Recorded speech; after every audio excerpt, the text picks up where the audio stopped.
TikTok's fate in the US remains up in the air. Reuters sources said Sunday that Perplexity AI has submitted a new merger proposal to the video app's Chinese owner, ByteDance.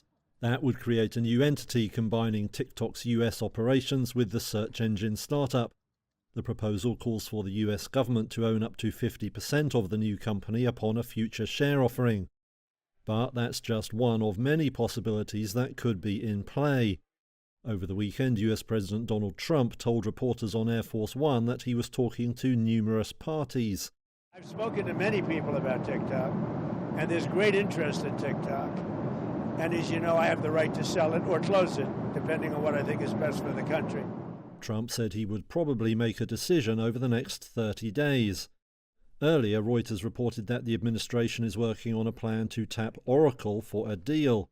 The US tech giant already provides the foundation for TikTok's web infrastructure.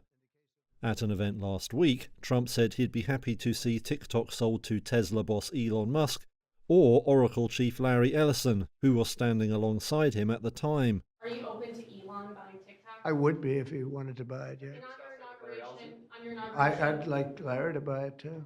The Reuters sources say the terms of any Oracle deal remain very fluid, and Trump says he hasn't actually spoken to Ellison about it.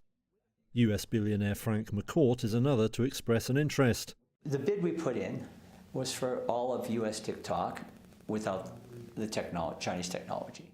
Speaking to Reuters at the World Economic Forum in Davos, Switzerland, he said he could team up with others on a bid and had already been approached with financing offers.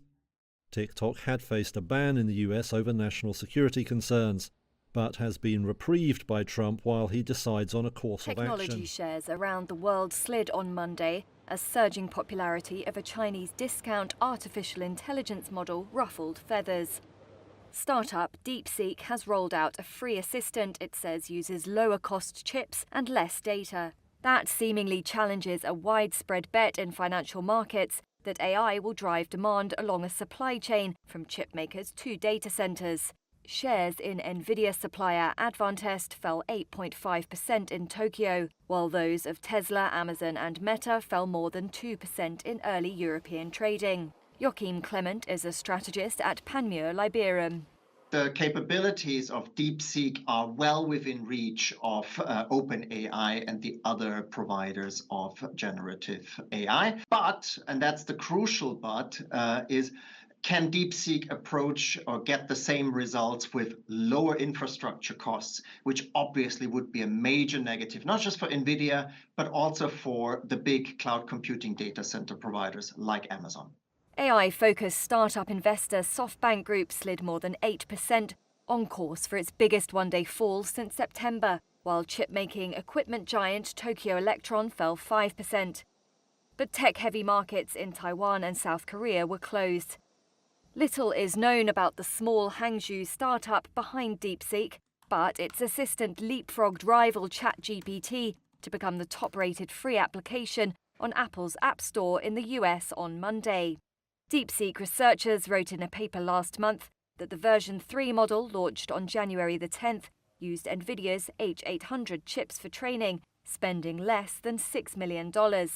Frankfurt-listed shares of NVIDIA slipped about 7% in morning trade. The poster child of AI has seen its stock rise 196% since the start of 2024. Ryanair beat forecasts for the latest quarter, but warned it faces a further blow over delays in the delivery of new jets from Boeing.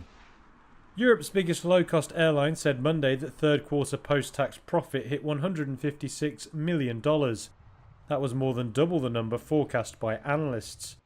Ryanair says the upturn came as average fares started rising again.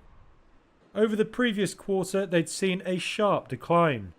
Now the airline says it's cautiously guiding for a full-year profit of up to about $1.68 billion. But Ryanair only expects to get 9 new 737 MAX planes ahead of the key summer season when it makes most of its profits.